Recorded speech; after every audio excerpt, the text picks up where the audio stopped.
Hello, GSF Universe. This is Alfred Joaquin here at St. Francis High School with a CIF Division 1A. 2A. 2A champion. Sorry. That's all right. I'm here with Coach Calcagno of St. Francis, and whenever I come to St. Francis, it's always a 5-star experience. I walk in the stadium, the track, I see your last name, your family's last name. Can you talk about that and the family history of the Calcagnos in St. Francis? Sure. So my dad started here in the early '60s. Was a longtime football coach here. Won 250 games. Wow. Did a great job. Set our program, kind of helped us get it going, establish it. And I was fortunate enough to play for him. My brother Kevin was was 4 years behind me. He played here also, and it was a great experience. And then I have 5 children. My wife's an alum, and so we sent our 5 children here before I was even here as the alumni director. But it's obviously been in our blood and our kids' blood. And I got one coach and one that just finished playing. He was a senior 2 years ago. And then, I got another one that works on the video. My daughter does our Twitter feed, so we're pretty connected. And my wife deals with all of us, and she's the most supportive person that, in our family. So it is definitely a family thing. My dad and mom are in the end zone. My in-laws are in the end zone. My brother-in-laws are Matt Scherenberg, our defense coordinator. So it's kind of a big-time family thing, and we're all connected, and it's a lot of fun. So we're almost into the whole spring ball thing, but let's just start with last year. At this time last year, there was a lot of hype, there was a lot of expectations, especially with your team because you have a lot of D1 prospects. Can you just talk about leading up to last year's season? Yeah, so I thought our 2016 season, we had a lot of guys that were coming back from we played in a state title game down against Citrus Hill in Paris, California, in 2015, and we had a lot of starters returning. So a lot of excitement. We had kind of our first 2 Division I guys in Cyrus Habibi-Likio and Bennett Williams, and again had a pretty good team. Unfortunately, we ran into Sarah. We were 10-2. Both losses were to Sarah. Second one was in a semifinal, so that ended our season earlier than we were hoping for. But again, that's a good group. Now we're coming in with a group of guys that had played a little bit, but not the same numbers as we had the year before. We just this team was a 2-8 JV team with the 2017 seniors. So we thought we'd be pretty good. We had our quarterback coming back. We had Tyler. We had Junior. We had Josh. We had some guys coming back, but we just didn't know if we were going to be able to put it all together. A lot of guys would have had to step up, and that was the big unknown about this time last year. Yeah, I remember seeing Reed and some of the skilled guys, like they were involved in 7-on-7, and then I got involved with, or GetSportsFocus got involved with the super lineman organization with Jesse Sapolo, and I saw some of your boys, and I was like, wow, these guys don't even need pads. But just talk about that talent. I think one of the biggest thing about the team last year was just the line. Yeah, without a doubt. So, I know 7-on-7's a big thing and guys get excited about it, but, for us, we don't like to play in short pants. We know when we play, we bring our helmets, we bring our shoulder pads, and we bring our thigh pads. And so, that's for us what we are. And when you play that way, you need those big guys up front. And that the stuff with the Jesse Spolo stuff is kind of nice for those guys. They get to do something too besides just play with their helmets on. So it was kind of fun for them, and we knew we had some pretty good guys up front, and with our style of play, that would play into our hands. I wanted to ask you about the schedule. I noticed that Oak Grove is always on your schedule. Is that something that's set for life as far as St. Francis football? We hope and so. Oak Grove? We hope so. I mean, we played them 38 straight years. They're a heck of a program. We love playing them. It's a good test for us real early. We know they're always going to compete for their league title. We got a good relationship with their program, and as long as they want to play, we certainly want to play them. And is Palma the same way, or? So Palma, yeah. So we've been playing Palma, I think, for about 10 years. We actually are not going to play them this coming year, but again, same type of thing. They're a very well coached team. Yeah. Jeff and his staff does a great job year in and year out. They have guys. They kind of play our style of football, where they're going to run the football, which gets us ready for our league, the WCL, which is still majority run first types of teams, and they're going to compete for a league title. So we're trying to get as good a preseason schedule as we can, so that it prepares us for every week in the WCAL. And I think one of the biggest games that we were definitely looking forward to around this time of the year last year was the De La Salle game, and just talk about that game. I know you guys have played De La Salle in the past, but this was the first time in a while, right? Yeah, so first time, in probably about 15 years at least, that we got De La Salle back on the schedule. And for us, the fact that they even took our phone call and put us on the schedule was said something about our program and where we're at, because they're not going to play anybody that's not pretty good. So we took that as a compliment, and somebody that we've played historically. I think it said something about our program and our guys that we're not afraid to play as good a competition as we can play. And year in and year out, they're the best in Northern California. I don't think anybody's going to dispute that. But, so we want to test ourselves early. And I think that was key to our success this year, was playing those guys, going up to Concord, playing and competing with them. And I think the score, ended up being, I think, 31-7, but it was a much closer game than that, and our guys figured out that they can play some real football. And then after that was the Valley Christian game, another tough game, another game that we circle in our calendar. It's always nice to see. It's always great to see, St. Francis Valley, St. Francis Sarah versus Valley, because you guys are the top three basically in the last 3 years, right? Talk to us about that game and how it unfolded. So we have a tough loss against De La Salle. We get a bye week, and then now we open up with Valley Christian, who had a hell of a team the year before, and again, a lot of guys coming back from that team, a lot of Division I guys, very, very well coached, and good for a long time. We go down there. It's kind of a couple big runs by them, couple plays by us. They end up getting one more than us, and so now we're a 2-2 teams, which is a little different than what everybody was anticipating. But we had to kind of check ourselves and say, okay, where are we going to go from here? What was the attitude like of the guys, especially with Tyler and the senior captains?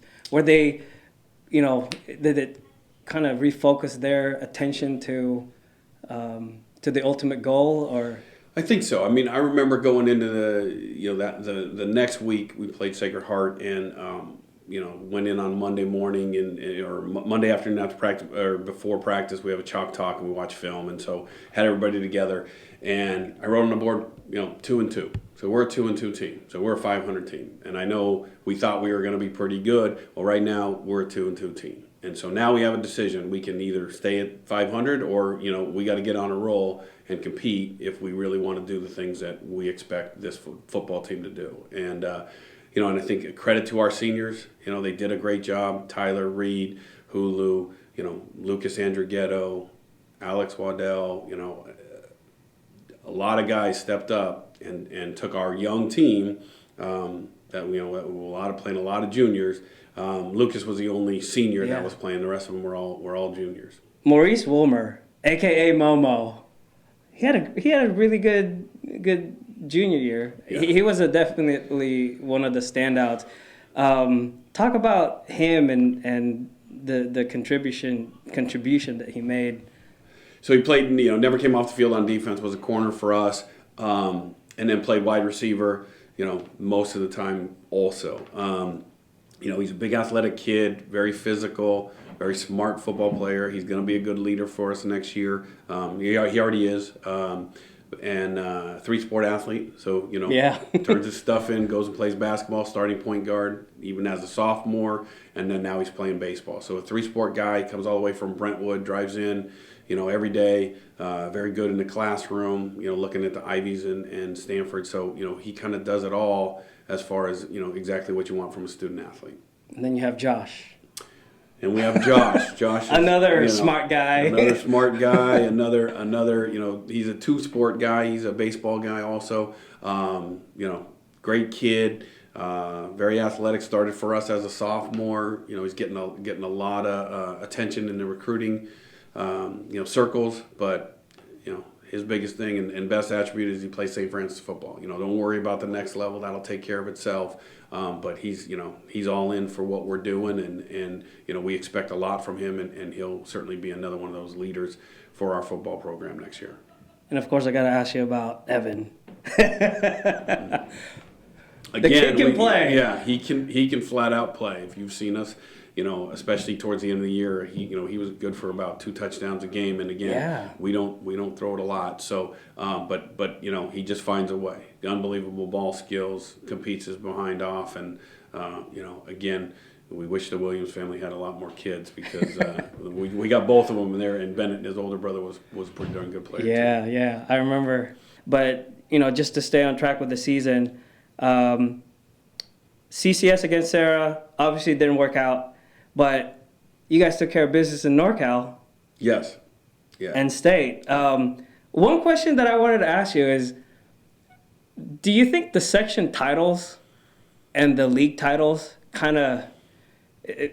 is it just as important still? Or because now there's 4 now. You have 4 right. opportunities. Right. So now I think it's been watered down a little bit. There used to be an open division that was just the top 8 and for CCS, and that's when I first got the job 5 years ago as the head football coach at St. Francis. I wanted us to play in open championships, right? And that meant we were one of the top 8 teams in the section, and then who knows what happens from there. And the first 2 years when that format was there, we were the 9th team by points. So we were just short.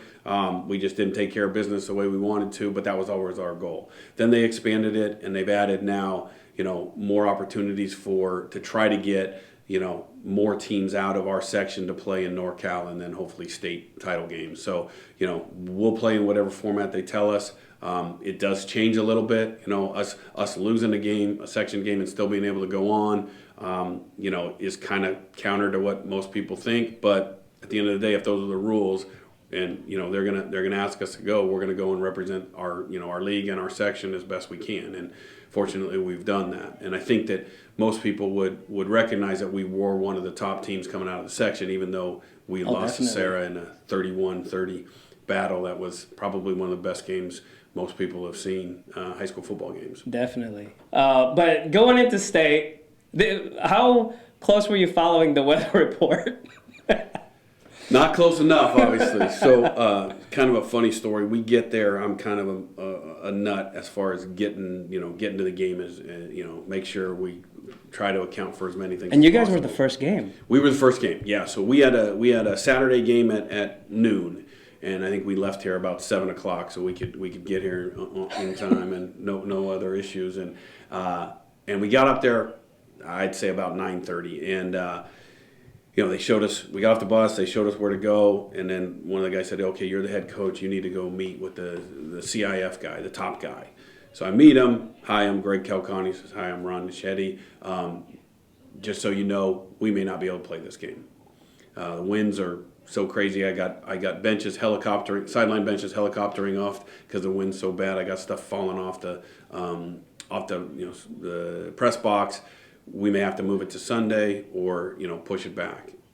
So that's how I met the guy. So not so good. Wow. Fortunately for us, the wind did die down a little bit. Fortunately for both us and Grace Brethren, our opponent that night or that day, we both run the football. So it wasn't a spread team that you'd have to watch trying to throw into the wind, and then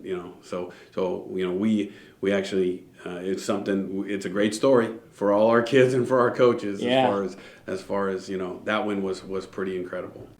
There's a couple of really cool things that I saw in that game. Obviously, number one is the catch by Williams, and also the way Andrighetto ended, his high school career with an interception. I thought that was really cool.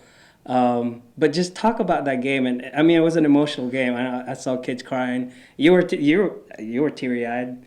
You're getting teary eyed right now, Coach. But it was such an accomplishment that I followed you guys all season, and I felt it. I felt connected with you guys, and it was awesome. Well, I mean, so we come out of the Manteca game, and that was our. We talked to kids afterwards, and we said, hey, this is a 2-8 JV team that's now going to state, and a huge accomplishment for those 16 guys. Again, we didn't have big numbers with that senior class, but they really did a great job getting us there and pulling us there. Everybody certainly worked very, very hard. We didn't have, a guy. Our guy was an offensive guard and a defensive tackle. So, that's kind of unusual. And but it was kind of nice too. What was going through your mind in the last 4 minutes of that game? You guys were down, right? Before that touchdown by Williams. We were up. We were up 15-13. That's right. Yeah. So we've got the 2-point play. We had made it. We'd made the kick, but they had jumped off sides, so we had to kick it again, which I would have never taken the points off the boards in that win. But unfortunately, we had to. So the wind I was watching the snap, and it was a good snap, and then the last minute it dropped. So Lucas Andrighetto picked it up and made the fire call. And Junior, he bought himself enough time, and we're terrible at that in practice. It never works in practice. So somehow something worked. Something was on our side that day, and we threw it up to Big June, and he hauled it in, and so that made it a 15. I think it was 15-7 at the time. Then they scored and had to go for 2, and we knocked it down. So we were up. We were up 2 going into the fourth quarter, and then in that final 4-minute period, we just were. We went at I think 2 on second down. Evan said, "Hey, Coach, I think we can get him on a fade." I said, "Evan, let's just run clock for 2 more, and then we'll throw it up to you. And if we don't get it, they're going to have to go about 95 against our defense, which we felt pretty good against. And the throw that Reed makes is pretty incredible. Evan spins around 1.5 times and makes a fingertip catch. It's that's certainly a special one." I'm getting goosebumps for you talking about this, man. Look at this. It was such an awesome moment. From my angle, and you saw our highlights, I was on the opposite side, and I saw him catch the ball, but I didn't see the signal of the referees saying it was a touchdown for, it took a while. But I was like, that's a touchdown. And then the guy just, raised his arms. I was like, and everybody, it was a great moment. One of those moments that's, it's going to be up there. But how did it feel, man? I know I talked to you after the game. What was, you guys went to the state championship before, and now you got it done. Yeah.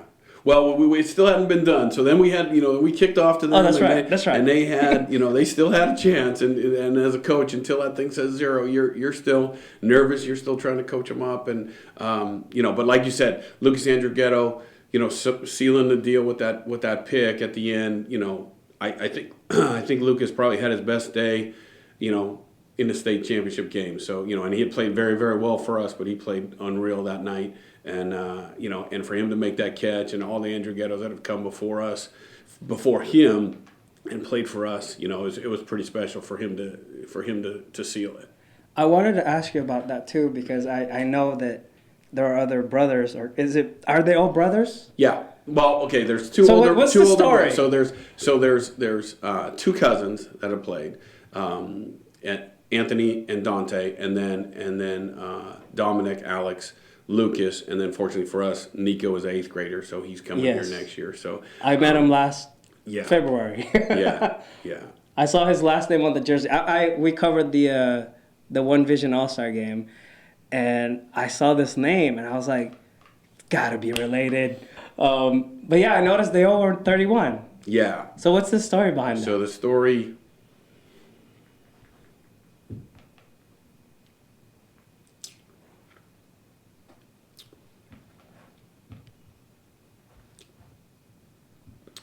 Sorry. Oldest cousin, at least someone that played for us, is Anthony. Anthony passed away when he was in college in a car accident, and he wore number 31 here. So Dante, his brother, was still playing here, so he was a lineman, so he didn't wear it. But then Anthony passed away after Dante had got out, and then so since then they've all of them have worn Anthony's number. I see. That's awesome. When after you guys won state, how did things change?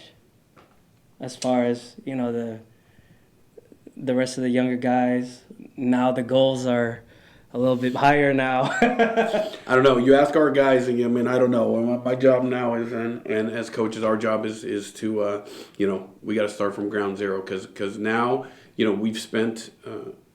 I'll look at it from the last 5 years that I've been the head coach, kind of trying to, push that rock uphill, and we're getting higher and higher up the hill. So there's more and more targets on our back. More and more teams now. We're going to go in.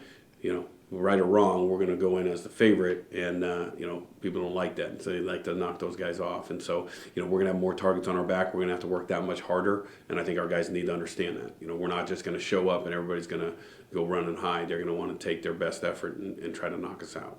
And I got to ask you about the tree too. How old is that thing? That thing is a lot older than our school. I think it's a couple hundred years old. Wow. And it's. Again, when we have college recruiters come by, I try to make sure to bring them out there and they can see our stadium because it's so unique. Not only just it's a great stadium with just a huge stands and everything else, but it's also got a tree inside the track, which I don't think there's many places that have a tree, especially that big inside the track. Yeah. And we use it as a symbol for St. Francis because it's pretty iconic, and for me, there's nothing like a Friday night home football game at St. Francis. We're going to get a good crowd. It's going to be electric, and we turn the lights on. You got a big tree there, and hopefully some pretty darn good football. Well, you mentioned the word recruiting again, and I wanted to ask you about recruiting. You've been around the game for the high school football for a while, so you've seen the changes. But what is it like now? And I know you have a lot of studs in your team. And you guys have been getting a lot of attention. What's been the difference? I think the difference is with social media now. So now coaches can contact kids, via Twitter, all cell phones, email. They can get them so many different ways. And I think it's tough to be a kid right now and get recruited because you're getting so many different people contacting you, and I think it's pretty tough to navigate all that stuff. And fortunately, our guys are pretty good, and my mantra is always, hey, play St. Francis football, the rest of it will take care of itself, and hopefully it does. The recruiters now, now we're getting more and more guys coming our way. Again, I'll go back to the Bennett and the Cyrus year. So those were our first two guys that signed Division I offers, and before that, we had a lot of very, very good football players, but we didn't have everybody coming through. And when we made that state run, I think that brought more people, and and now we're fortunate where we have a lot of guys coming through, and we're also fortunate we have a couple guys that are a little bit bigger and a little bit taller and a little bit faster than some of our guys in years past. So now they're getting they're getting some of the bigger schools to look at them, but the guys we've had some dudes for a long time. They just maybe weren't quite tall enough, but they could play football, and and so I think that's now our word of mouth's getting out that we got some guys, and now they're making plays at that next level. So that's a good thing for us. Well, speaking of big attention, the Honor Ball is going to be here I don't know much about it, and I'm sure a lot of people don't know much about it. But can you just talk about how what is the Honor Bowl, and how did that whole thing come about? Yeah, so the Honor Bowl started out. Mark Soto and Rick Sutter are the guys that we've kind of been dealing with, and they're part of the honor group, and the honor group is set up to. They've established these games, and we're going to have 5 games over 2 nights here at St. Francis in the fall, and the proceeds are going to go to honor our veterans, and so they do a lot of stuff with wounded warriors and our veterans, and just kind of honor their place and what they've done, and kind of help them reestablish back into back here, and they do things like they'll give away wheelchairs to quadriplegics and people that have lost limbs, and they always honor one of the veterans, and we have a guy that played for us, Matt Manukian, was killed in action in Afghanistan, and he's going to be a guy hopefully that they honor for